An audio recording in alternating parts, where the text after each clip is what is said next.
I'm counting on you, Dottie. Let's start with prayer. Dear God, we are few in number on Zoom, but God, we know there'll be others tuning in. Help our words that we say. Help our hearts as we listen. Help those who will be tuning in later to learn from you. Guide us. We invite you to be with us, with your presence with us. We pray in Jesus' name. Amen. All right. So we are in Titus, not Jude. All right. Daddy was pulling up Jude. I said, no, Titus. And last week, what did we learn about Titus? Well, he needs to find people to kind of oversee the church. He's kind of in charge of that. Okay. And did we find out that that was an important responsibility? Important, but I would think very difficult, according to the rules. All right. Now, I found out something else about Titus in my reading this week. It seems that it's very possible that he was Luke's brother. Wow.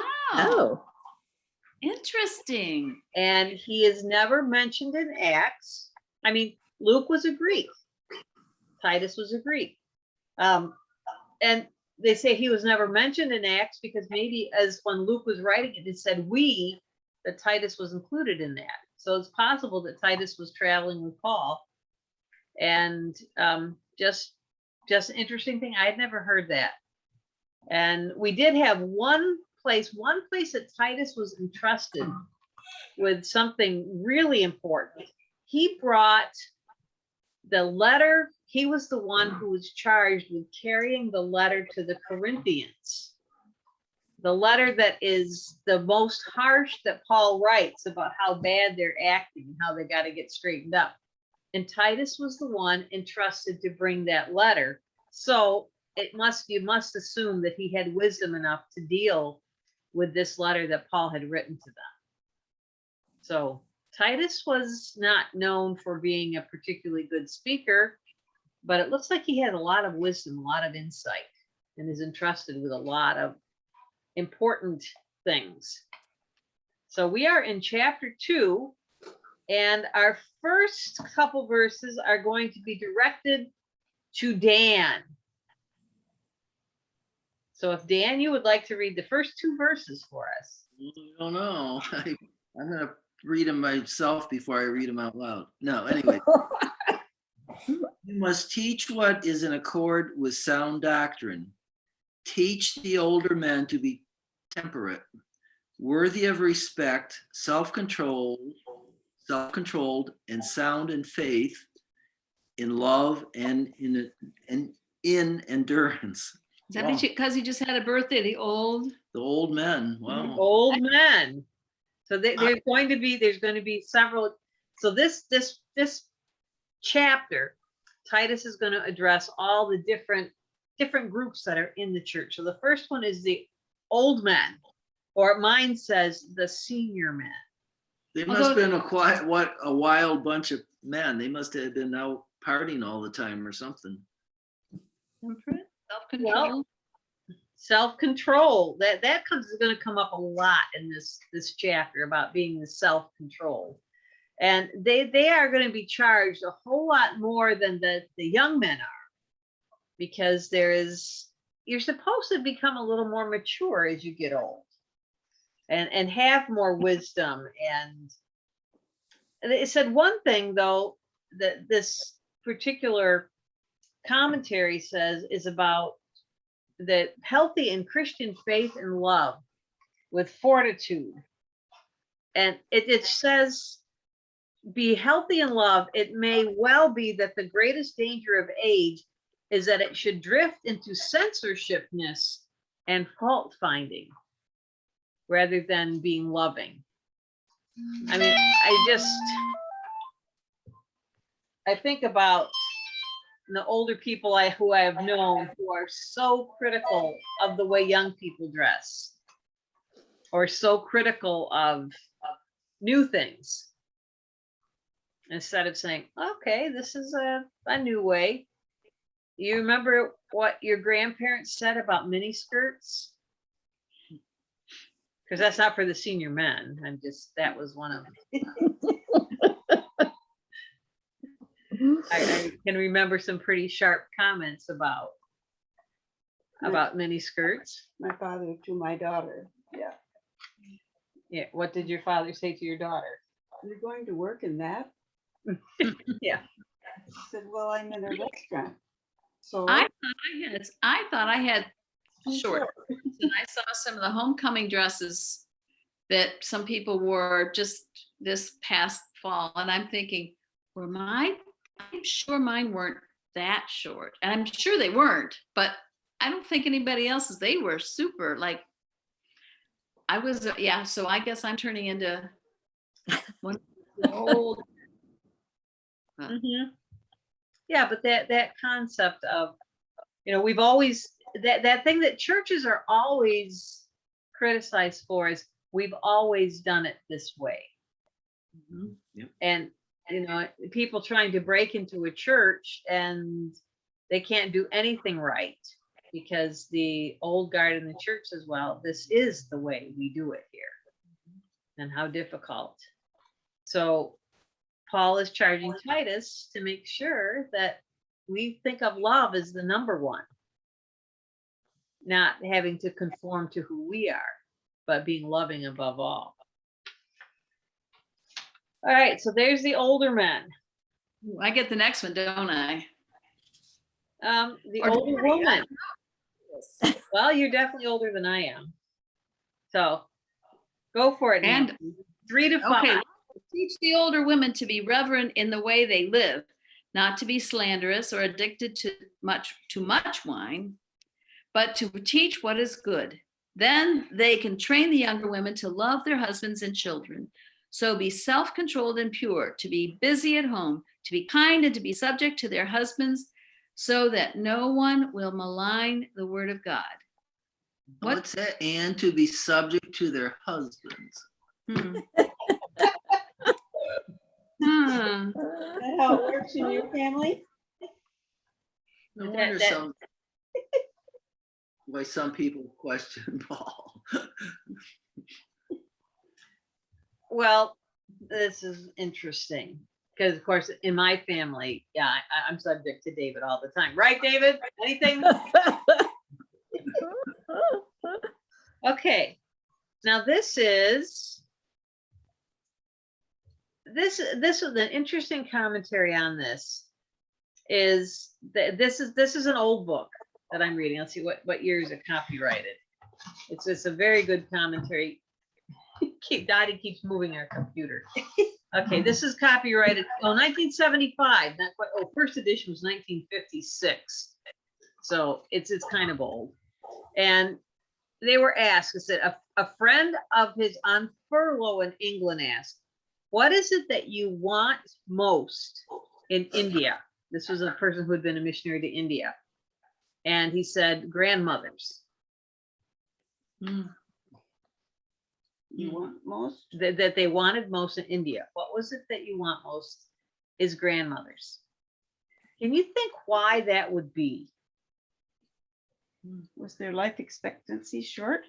Well, it could be. I think about- just the knowledge of an older person and the love. There's a connection between the grandparents and the grandchildren that's different than the parent. I think about my grandmother. My grandmother lived with us because my grandfather had dementia and she couldn't take care of him by herself. And I had a wonderful relationship with my parents, and I had a whole different and wonderful relationship with my grandmother that was completely different than a parent. And boy, if I hadn't had my grandmother there, I think I would have been a different person. When was that book written, Molly? First 56, Yeah. 1956, first Yeah. edition. I mean, I've noticed Oh, when did England?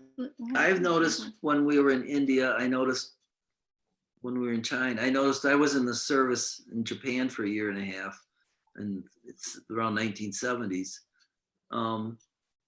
You could see the difference from the generations. The older people still dressed in their traditional clothing, which they still do, and I'm sure, and they do in India, they do in a lot of the Asian countries. I mean, it's you notice their traditional dress because it's real traditional.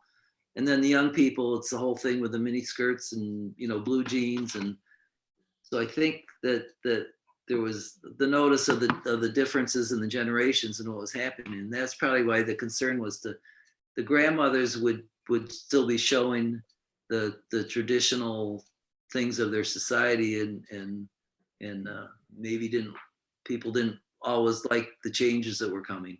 Right. But what is it that grandmothers offer? Unconditional love. Just gonna say that, yeah. Mhm. Unconditional love. Mhm. Stability. Patience. Oftentimes grandmothers have more time. I think younger people tend to show more respect to a grandparent sometimes than they do to a parent. Sometimes, yeah. I don't know why. I guess they just accept their wisdom, or But there's that ability to choose battles too, that you Right. gain as you get older. You don't sweat the small stuff. And I think as a parent, you're always striving to make your child perfect, and I think there's always a constant like balancing act there that a grandparent doesn't have. My mother was 40 when I was born. And so I, in some ways, had a mother who had that wisdom that a young grandmother would have. I think that I was blessed to have an older, when I'd see my friends that had younger parents, I was so thankful that I had old parents, because they were good, they were patient, they were kind, they were aware of what I needed and gave me space when I needed it. They knew what to do as a parent. And so yeah, the older you are, there's a lot of qualities that my mom had that a grandparent had. My dad, not so much, but my mom, yeah. Okay. Well, there's these how many people, I've heard of through different times that said it was my grandmother that got me through this, or the grandmother that prayed for me for years. And that the older women in our lives are people that can just lift us up. And it's very important. Now, there's some cultural things you need to know that, women weren't working out of the home. They were the homemakers, the home keepers. And that was a cultural thing. So what is this thing about the women need to be obedient to their husbands? My mom and I went to a wedding. I want you to know that was in the vows, and the whole church broke out laughing. And Really? the minister didn't know what hit him. But yes, anyway. Huh. I think that is a cultural thing, at that time that this was written, certainly. I did a whole sermon on this concept one time, because Paul always looks like he's subjugating women. And what it said, when Paul later in another letter was saying, husbands, love your wives, and wives, obey your husbands. And I said, man, I'm glad I'm a woman, because it's a much easier role. If the husband has to love the wife, that means that the husband puts everything about the wife and the rest of the family above his own needs and wants, and has to balance everything. A truly loving man has that responsibility to uplift and hold the whole family, particularly the wife. Whereas the wife, in this perfect relationship, which Paul is aiming for, the wife then just simply obeys the decisions that the husband is making because he is putting the wife's needs ahead of his own. And that was the role, the way that Paul put it, putting the responsibility, making a really hard job on the husband. And the wife then just has to respect that the husband is doing everything out of love. However, What if he isn't? that's I the was very gonna few say. relationships where we've seen Thank you, that. Daddy. Yeah, what if he isn't? That's right. But when you think about it and put that in that perspective, the husband has a responsibility in the harder job. You do that? So does that really release the wife from being subject to the husband if he doesn't live up to his responsibility? Well, I don't think that a woman should ever be abused, should allow that abuse to happen. That's not being loving. If the husband is not being loving, I don't think the wife is under obligation to follow and obey a non-loving husband. My take. Because many women have gotten trapped in terribly abusive relationships because of these verses where the husband says, you Right, have to obey. I think that's where the line is kind of like, there's no, the men think that they're living up to their expectations, then the wife should do what they're told. And that's kind of a fine line that doesn't always work. Mhm. Right. That love, the husband is charged to love first. So anyway, so there's the woman's job. To be prudent. That word, mine keeps saying prudent, but it means in self-control. And they keep pushing this overindulgent in wine. It must have been a problem in that culture. And be teachers of fine things in order they may train the young women to be devoted to their husbands. I think that's really important. You know, I was thinking about that in our culture where more than 50% of marriages end up in divorce. How do kids ever learn how to have a good relationship? I think that's a really, really hard thing for kids to learn because they haven't seen it. They haven't seen it modeled. They haven't seen that give and take and that, you know, adjusting to each other and learning how to argue in a good way. And I think that's a real problem in our whole culture. I also think that when you hear divorce, you immediately think that it's like a fight, like the parents are both, like there's fighting. And I know, you know, that's not always the case, but that's where at least that's where my mindset goes, is that there was a fight, a battle, maybe a custody battle or whatever, and that it's always angry. So, and I don't know that that's always the case. So I think that there could be a balance there if it's not working right, if it's done right. I don't know that it usually is done right, but you know, there's could be a balance there. Even in a marriage that's not working well, but there's the give and take of how do you raise children in that situation and make it good for them. Mm-hmm. Right. It does. Divorce is always painful. Some it's downright ugly, Right. nasty, but some it's painful, but they learn to adjust. But why do kids see a really solid, strong, loving relationship? That's something that, and this is what Paul is charging Titus to tell the women, to be devoted to their husbands and their children and teach the young women how to be good wives. I have to assume back in those days, the unwed women were not a major issue compared to what we face today. No, Most people were there weren't that many unwed mothers, I'm assuming. It was just, I don't know why, culturally, and well, there would be widows. widows, but people that just were never wed, just had. Right. Yeah, no, that wasn't. There was a couple to begin with to get divorced. And they could have been stoned if they were found out. That's to what I'm be- just saying, but there Right. wasn't as much of an issue back then. I don't think anywhere near what it would be today. No. No. But yeah, You were asking about seeing a good marriage, and where do you see it if it is in your own home?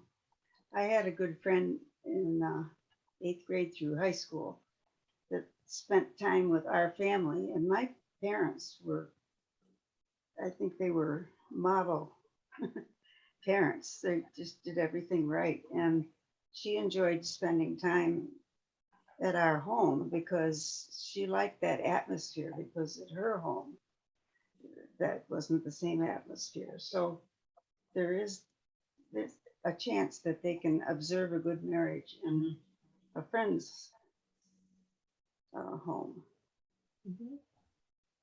There's the grandmothers too. Some of the grandmothers can show a relationship with their spouse in a positive. If they're still together when they have grandchildren, there's a good chance that it's a. yeah. Back then, I guess we wouldn't have necessarily not been together, but. So in looking back, so the men are charged to be sober and serious and healthy in their Christian faith and love, but older women are charged really with teaching them how to have a good home. I mean, both roles are very important, but that having that good solid faith, the grandmotherly kind of, that unconditional love, that wisdom, that guidance, that's what women are charged with. And this is all the women in the church. This is not particularly the leaders. This is all of them. Interesting that the old men are charged to be self-controlled, and the young men are charged to be self-controlled. And that's not something that they told the women to do. So Yeah, it was. Isn't it in there? uh-uh. Oh, mine has prudence in mine. Oh, for the women to. Yeah. Yeah, the old women are supposed to have self-control. Verse 5. Yeah. Oh, that's right. Okay. Yeah, there it is. Yep. Gotcha. Okay. Self-control is important. All right, let's go on and see what the younger men are charged with. That's verse 6. Similarly, encourage the young men to be self-controlled, period. Yeah. So they're not given, now these are going to be maybe just newly married, really young men, because remember, you're probably a senior man if you're over 30 in this culture. I mean, there's not that young man until you get to be 40. Maybe even the senior man would be anybody over 25, because they would have been married probably 10 years by then. So the young men don't have much responsibility. They don't say much. The old men have to be healthy in Christian faith and love and fortitude and be sober and serious and prudent. And the young men, it just says, have good self-control. Why are they given such a short list? Have you seen what a teenage boy is like? That's asking a lot to be self-controlled. It's exactly my take on it. That's asking them to be self-controlled is a huge, just be self-controlled. Get yourself in control, get your actions under control, have good thoughts about who you are. And that's a pretty big list for a teenage boy, young man. I think that's pretty good. All right, but now let's go on to, they don't even have young women, do they? Oh, Mary, you can just stop, because you're the young one. You don't have to do anything. course, it was, they have to be, I might be older than you, Nancy. Oh, no. Not, I'm sure not. No. I'm the same age as your brother, Oh, okay. I think. well, we know Dan just turned 75, so he's younger than you, right, Nancy? Absolutely. Okay. All right, so we've got, well, we kind of included the young women because they need to be learning from the old women how to run good households, how to make a home. All right, let's go to 7 and 8. These are the characters of a Christian teacher. So one of you would read 7 and 8. I can do that. Okay. And you yourself must be an example to them by doing good works of every kind. Let everything you do reflect the integrity and seriousness of your teaching. Teach the truth so that your teaching can't be criticized. Then those who oppose us will be ashamed and have nothing bad to say about us. That's a pretty big thing. I mean, that he's saying, talking to Titus, but when we're a teacher, to do nothing, that there can be blameless. That everything we do, they can't find fault with us. Do you think that's possible? I mean, Nancy, you're a teacher, and can you be in a school system and with nobody being able to find fault with you?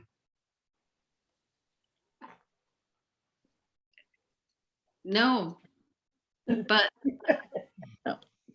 no, but if you follow those, if you truly followed those, when you did something that wasn't blameless, you would have enough respect from the folks. So if you strive to do everything, following everything that's there, yeah, then hopefully, if you do something that's not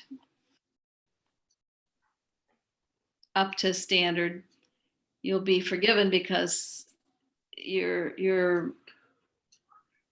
the way you're allowed to fail once in a while, but yeah, you can't do that. You can't be. Now, I had a principal one time. I was teaching in Panama school district, and the principal was just a fine man and just a really positive guy, and tried to support the teachers, but came in to do an observation. And he pointed out some things wrong, and it was fair. It's like my second year of teaching, and he said, "I'm sorry I have to do this to you, but I've learned that I have to mark down everything that you might possibly do wrong in case I need it." Because this guy was just he was a fine Christian man, and just lived his faith every place. And he tried to be such an encourager that he got himself in trouble when there was somebody that really needed not to get tenure, that they couldn't get rid of some really, really people that shouldn't be in teaching because he hadn't written down enough negative stuff that they'd done. It was a hard thing, but he was just, it was his job to just be very picky about what you were doing. He had to do that, but he felt so bad about doing that. I felt so bad for him, but he was somebody that there was little criticism of, because he really strived to be supportive and really be that principal that was going to be there for the teachers and be the one that could be an encourager and help them out in any way that he could. And I think about that. We did have a situation where we had a teacher that needed to leave, and everybody knew the teacher needed to leave, but all of her evaluations for the 3 years prior to that had been positive. Mm-hmm.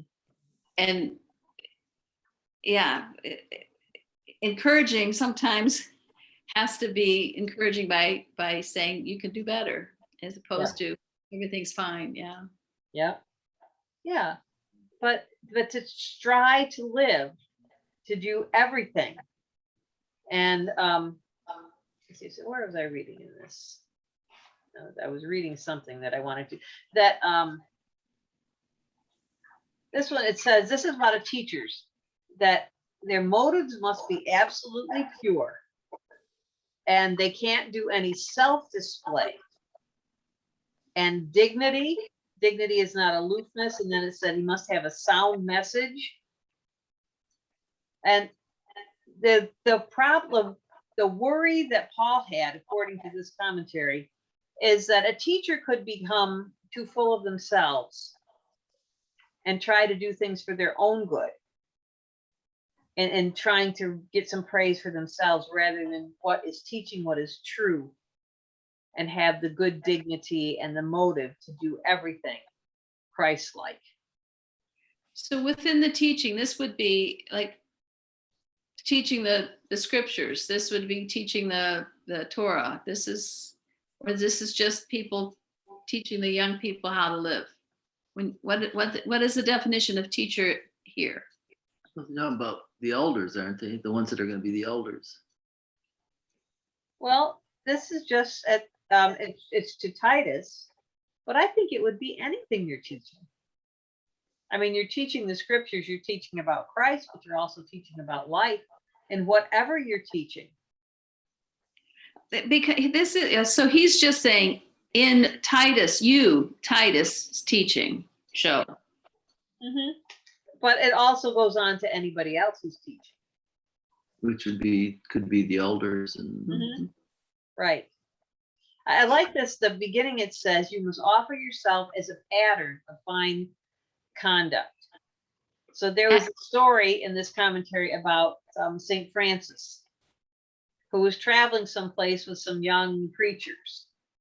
And they went visiting, and then they went to greeting people, and then they left. And the young man says, when do we get to preach? And Nancy, you already know. What's the answer? I'm just waiting to hear. Okay.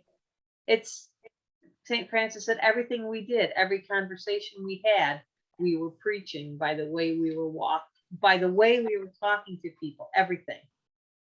And St. Francis' famous quote is, preach at all times, if necessary, use words. Mm-hmm. You know, that kind of, let your whole life be an example. Pretty high bar Paul is setting. All right, let's go on to verses 9 and 10. Now mine is about slaves. So we Yep. have to remember, this is not the African-American slaves. It here's the slaves of our own country's history, but slaves is a little different here. Dottie, did you read 9 and 10? Teach slaves to be subject to their masters in everything, to try to please them, not to talk back to them, and not to steal from them, but to show that they can be fully trusted, so that in every way they will make the teaching about God, our Savior, attractive. Okay, so let's first get the definition of what a slave was at this time, as opposed to what our definition of slave would be. well, it's probably they probably got paid, and they probably were like housekeepers and It wasn't a life sentence necessarily.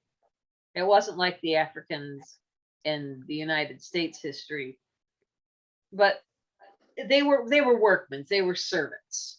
They might have been someone who would have been there for life, but if we exchange that word for workmen instead of slaves, I think we would be better to look at this part. So what are these workmen supposed to exemplify?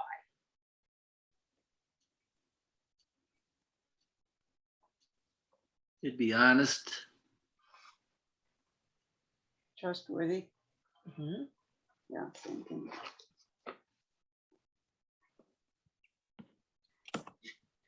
They don't try to take advantage of their owners or their employers. Let's say their employer.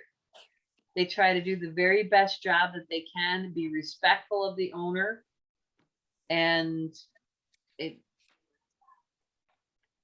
once again, do all of their work as an honor to God.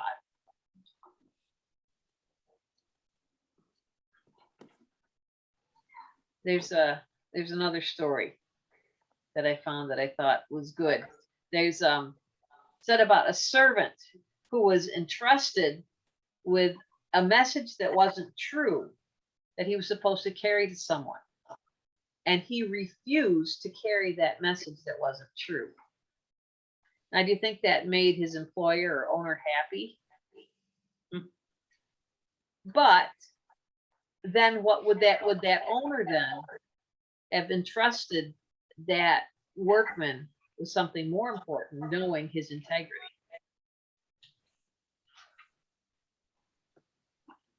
Hopefully it would make his owner ashamed. Hopefully, but not always. But a slave in this time, so the slave was doing everything he should, making the owner look good, whether or not the owner was a Christian. It could definitely show them what a faith in Christ is by the way that he reacted. Hearty and goodwill. Can you think of someone who's think of the people that have been good workmen. Have you ever hired people to come and do jobs for you?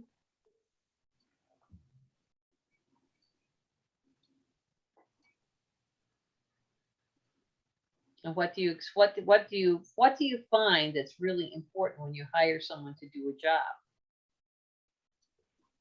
That they're honest and that they do the job correctly, and you can trust them, especially if it's somebody doing work and you're not home and you let them into your house to do what's expected. And you want their work to be good quality. Quality And plus clean up after themselves. plus- That's my plus sticking to the, was the price they charged it fair, or were they ripping you off or charging you extra after they got going? I'd also want a workman that would be willing to give me their expertise and say, you know, what you want done really isn't a good idea. It won't be safe, or it won't end up good in the end time. This might be a better way to consider. Even if it was a cheaper option or something, those are the people that I really respect. That say, you know, you've asked for this and I could charge you this, but you really don't need to do that. I had a guy that used to come and do appliances for us. He would come and fix it. And one time he said, you know, this problem you're having with your oven, you're going to keep having, so I'm going to show you how to fix it. And it was a gas stove, and the sediment or something would collect, and you have to take a razor blade and just clean it out. And he said, you know, every so often you just have to do that. And I thought, wow, you know, I paid him for the service call, but that saved me probably 20 service calls. And the guy knew it. He knew that he was cutting himself short. But believe me, I called this guy whenever I had a problem because I knew he would really tell me the truth and help me out. So that just, I think about that guy. You'd recommend it to somebody else too, so. Yeah, and I recommend him to anybody else. I said, this is the guy you want to come. He knows his stuff, and he's going to be honest, and he's going to help you out. He's not going to overcharge, and he helped us out a lot of times. He came and fixed stuff for us, various things. So, workman. All right, let's go on, and we're going to. Oh, we're not going to finish the chapter yet. I've got two more things. We're going to go through 11 to 14. I'll read that. Thanks. For the grace of God that brings salvation has appeared to all men. It teaches us to say no to ungodliness and worldly passions, and to live self-controlled, upright, and godly lives in this present age, while we wait for the blessed hope, the glorious appearing of our great God and Savior Jesus Christ, who gave himself for us to redeem us from all wickedness and to purify for himself a people that are his very own, eager to do what is good. Okay. What are some things that if we are really following Christ, that we need to say no to? worldly things.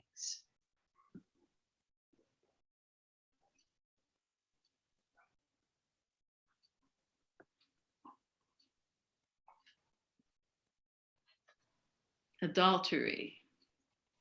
Okay. Um, To say no to misinformation. Okay. Ooh, that's a hot word right now. Yeah.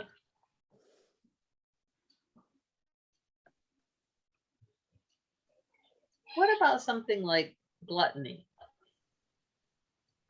And I don't just mean food. I mean, I really hate the fact that I'm overweight, and I think that puts badly on my Christian witness. It's something I battle, and I am losing weight right now. I'm working really hard on it. But what about, gluttony more than just food? What kind of budgets do we have for ourselves? What kind of excess do we have in our lives? It makes me crazy when I hear some of these Christian radio stations that invite us to go on these Christian cruises. That just, I mean, I think that sometimes it's a good thing to go on a vacation, and a cruise might be a good thing. But I think in general, I just have a hard time with that. What's There's one of the TV preachers who preaches, success and wealth, and it's like, I don't know, it's hard to explain. It's just frustrating to think that that's the emphasis, is to be looking to be wealthy, as a great thing to do, which is fine for people to work hard and be wealthy, but this is like putting that above other things, I think. I can't remember his name. yeah. Joel? I remember recently I was listening to someone from TV who I actually had listened to before and really liked her message. And I happened to come on it, and I said, oh, that's nice. I like her. I'll listen to it. At the end, they were selling a book that she wrote. And I thought, oh, that might be good. Let me hear what it's about. And then I kind of looked it up and found out, I mean, it was really expensive, like really expensive. And I was really disappointed, because I thought the average person, I mean, it was a lot of money for a book that she had written just because it had her name on it, was kind of my interpretation. And I was disappointed in that. The purpose of the book is probably to better somebody, and yet they're asking them to. And yeah, I mean, if the point of you preaching to bring the good news to people, and then you charge them that much money to do so, I just looked at her a little bit different after that. I was kind of disappointed. Yeah. I mean, a labor is worthy of their hire. I mean, we can't just expect things for free, but then there are people that take advantage. I sometimes question, there's some very beautiful churches and cathedrals, and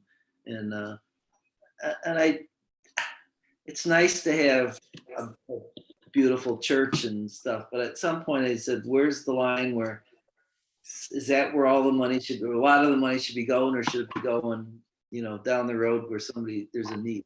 I don't know where the limit is, but I can remember going in Haiti, and I can remember being in Mexico. In Haiti, it was a half-built church and tarps over to keep the rain from coming in, and it was a great church to be in. And in Mexico was,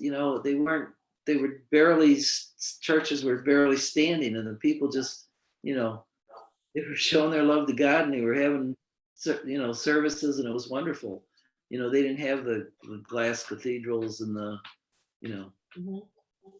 Yeah, well, I live just down the road from the Our Lady of Victory Basilica. And there was a huge controversy when this basilica was built. Right. During the Depression.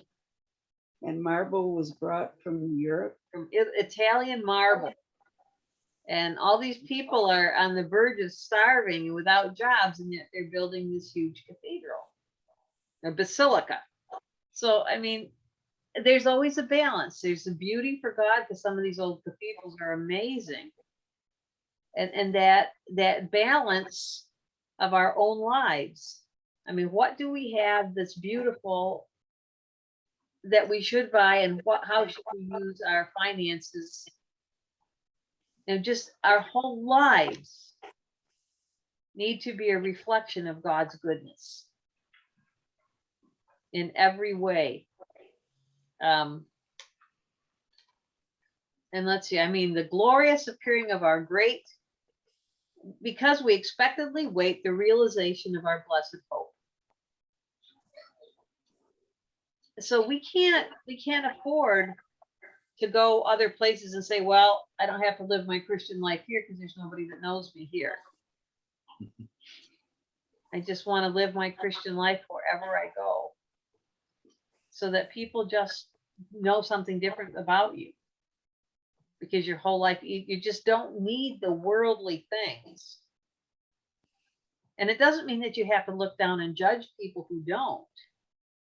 But you can just live in a way that's a very joyful, fulfilled life without a lot of the trimmings that other people feel they need to have. Does that make sense? Yep. Yeah. Mhm. Absolutely. Yeah. All right, let's finish this chapter up with verse 15. These then are the things you should teach. Encourage and rebuke with all authority. Do not let anyone despise you. If you rebuke somebody, they might just, Yeah. So I think this is what they're saying for these things that were ahead, that we just read. So we give encouragement and rebuke. We can't be afraid to tell someone, no, I think that that's not right. I think we need to say that. And with authority. I mean, as a pastor, I have to be able to do that. I have to say, no, I don't believe that's the way that God is directing us or leading us. I can give encouragement, but sometimes you just have to go, no, don't think so. And allow and let no one regard your authority as cheap. So that balancing place between being humble and yet claiming the authority that God gives.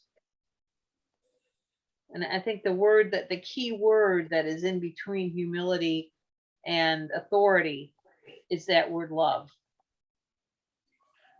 Because I mean, you can lovingly rebuke someone and know that you're not demoralizing. That's like when you discipline children. You can tell them it's wrong, but you don't have to shame them. The difference between shame and discipline. And these are all things that we learn. And what grandmothers and grandparents learn, and why Paul charged Titus with giving such an important role to the older men and older women in the church. Because we are the ones that set the tone, that give that solidness. So I think God has given a huge calling to grandparents. And this particularly in this chapter, to say how important that role is. And teachers and workmen, whatever we do. So Titus has got a huge job. Remember, who is he bringing this message to?